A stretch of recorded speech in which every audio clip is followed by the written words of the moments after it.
Concrete के बिना civil engineering का कोई भी अस्तित्व नहीं है। कंक्रीट को होल्ड करने के लिए, कोई भी फॉर्म, उसको कोई भी शेप देने के लिए हम जो फॉर्मवर्क या शटरिंग यूज करते हैं, फॉर्मवर्क सबसे बड़ा एसेंशियल चीज होता है। फॉर्मवर्क जिस तरह से होगा हमारा स्ट्रक्चर उसी हिसाब से बनेगा, उसका आउटसेप ऐसे ही मिलेगा। फॉर्मवर्क के लिए बात आया, लेकिन साइट पे हम लोग जनरली एक ही वर्ड यूज करते हैं, वो है शटरिंग। वो स्लैब के लिए बोले शटरिंग बोलेंगे, वो बीम के लिए हो, कॉलम के लिए हो, फुटिंग के लिए हो, हम लोग शटरिंग ही यूज करते हैं। और एक वर्ड यूज होता है स्कैफोल्डिंग या फिर स्टेजिंग, जो कि और दूसरा पार्ट है। तो अभी चलिए पहले डिस्कशन करने जाएंगे तो पहले जानेंगे क्या फॉर्मवर्क क्या होता है। Formwork is a temporary structure which is used as a mold to give desired shape to the concrete structure। तो उसके लिए हमको जैसे कॉलम बनाएंगे तो कॉलम के लिए हमको सर्टेन एक शेप देना पड़ेगा, एक मोल्ड देना पड़ेगा। तो वो जो मोल्ड है, जो टेम्पोररी एक स्ट्रक्चर दे रहे हैं, प्लाई का हो, एल्यूमिनियम का हो, या कुछ भी हो, शटरिंग का आ रहा है, एल्यूमिनियम बहुत टाइप का आ रहा है, तो जो भी हो एक टेम्पोररी ही है वो, क्योंकि हम लोग उसको निकालने वाले हैं बाद में। वो स्ट्राइकिंग पीरियड खत्म होने के बाद में, वो स्ट्राइकिंग पीरियड क्या है वो बाद में हम उसका डिस्कशन करेंगे। तो जो हम लोग बताए अभी टेम्पोररी, बताए टेम्पोररी जो स्ट्रक्चर है, वो टेम्पोररी स्ट्रक्चर को हमको जो हम यूज करते हैं साइट पे उसको हम लोग फॉर्मवर्क बोलते हैं। तो वो फॉर्म वर्क क्या है, वो भी एक बात है कि जो फॉर्म वर्क है मतलब साइट पे हम लोग जो भी करते हैं, जितना भी टेम्पररी स्ट्रक्चर होता है शटरिंग में, जो हम जनरली शटरिंग बोलते हैं उसको, तो फॉर्म वर्क में ही जाता है। तो जब अगेन हम लोग फॉर्म वर्क के अंदर में जाएंगे तो फिर दो पार्ट में डिवाइड हो जाता है। तो क्या हो जाता है, shuttering and centering are the part of form work arrange for the different structures, because we know that we are at site we are using two types of formwork, that is vertical and another one is horizontal. Two types of different members are there. So if when we will go for the set formwork, we will go to say about the formwork, in that the centering and the centering are the two different subdivisions of that formwork. Okay, so that's, but at site we are saying shuttering, in general case shuttering for all, for slab shuttering, for beam shuttering, like that. So here my motto is that to differentiate what is shuttering and centering. One of my friends said, just today only he asked me that what is, just differentiate between shuttering and centering.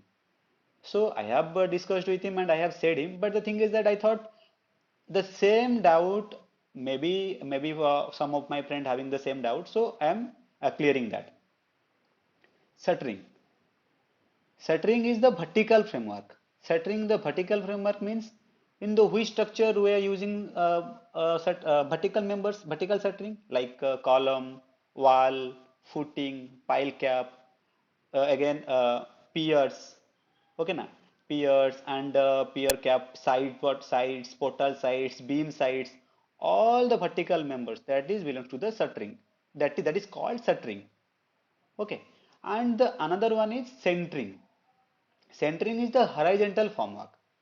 The examples are slab beam and portal beam bottoms. But the when we are going to say beam, beam में सिर्फ जो centering रहेगा button को, button को, soffit को ही बोलेंगे, लेकिन side को हम लोग नहीं बोलेंगे। जनरल वो छोटा छोटा बीम रहता है तो उसके साथ साथ हम लोग ले लेते हैं, क्योंकि उसी के साथ ही आ जाता है। बीम का साइड बोर्ड हम अलग से नहीं मारते, वही सेंटरिंग में ही जाता है। बट वो अगर देखा जाएगा, टेक्निकल चीज में देखा जाएगा, तो वो आएगा हमारा, अगर उसका हम वर्टिकल साइड बोर्ड देखेंगे तो हमारा सेंटरिंग में ही आएगा। तो बीम हो गया, पोर्टल हो गया, हम लोग बड़े बड़े मेट्रो प्रोजेक्ट्स हो, कोई कोई इंफ्रास्ट्रक्चर का ब्रिजेस हो, जो हम लोग उसमें कोई प्रीकास्ट करते हैं या फिर हम लोग साइट पे भी कुछ करते हैं, तो सबका जितना भी हॉरिजॉन्टल फॉर्मवर्क फोटो में देख सकते हैं। ये एक है पोर्टल का फोटो है, ये एक पियर कैप का फोटो है, एक स्लैब का फोटो है, वो सब हॉरिजॉन्टल से, वो सब हम लोग उसको बोलेंगे हम लोग सेंटरिंग। और ये आप दोबारा इसमें सेटरिंग देखिए आके, सेटरिंग में क्या है, अब ये है कॉलम, ये वाल, ये फुटिंग, वो सब क्या है हमारा सेटरिंग। सो तो हमारा बेसिक डाउट क्लियर हो गया होगा मुझे लग रहा है। फॉर्म वर्क क्या है, फॉर्म वर्क एक एक बोल सकते हो एक ही चीज है फॉर्म वर्क, जो कि हम हर जगह यूज कर सकते हैं। फॉर्म वर्क ही है टोटल। बट जब हम लोग बोलते हैं कभी, अभी आगे से हम लोग कभी भी अगर स्लैब के लिए जाएंगे तो हम नहीं बोलेंगे कि स्लैब का शटरिंग हो रहा है, ओके ना, हम बोलेंगे स्लैब का सेंटरिंग हो रहा है। सो जैसे पियर कैप का हो गया, अभी देखो पियर कैप तो एक छोटा सा चीज है, या फिर बड़ा भी हो, उसमें तो हम शटरिंग सेंटरिंग नहीं बोल सकते। हम जनरली क्या करते हैं ना, पियर कैप बॉटम शटरिंग बोल देते हैं। तो हम उस टाइम बटम बटम शटरिंग ना बोल के बोल सकते हैं पियर कैप सेंटरिंग हो रहा है। जब साइड बोर्ड मारेंगे बोलेंगे पियर कैप शटरिंग हो रहा है। तो हम लोग को वहां पे बटम यूज करने की जरूरत ही नहीं पड़ेगा। जब हम लोग वहां पे सेंटरिंग यूज कर लेंगे तो डेफिनेटली वो उसी चीज को इंडिकेट करेगा, वो है सेंटरिंग। सेंटरिंग तो बटम ही है। तो वही है, अभी शटरिंग और सेंटरिंग का बीच में डिफरेंस एंड फॉर्मूला क्या है हम लोग जाने। जैसे मैं अभी वीडियो के स्टार्टिंग से बताया था कि वहाँ पे और दो चीज़ हमने देखे थे, क्या था, स्कैफोल्डिंग एंड स्टेजिंग। तो उसके ऊपर भी हम लोग डिस्कशन करेंगे। स्कैफोल्डिंग एंड स्टेजिंग को भी कभी कभी हम लोग क्या करते हैं, एक ही चीज़ को दोनों जगह में कहाँ पे वो कौन सा स्टेजिंग है और क्या स्कैफोल्डिंग, हम लोग उसको भी थोड़ा बहुत कभी कभी गलती करते हैं। तो उसके आगे उसके बारे में हम आगे डिस्कशन करेंगे। तो अभी के लिए इतना ही, थैंक यू।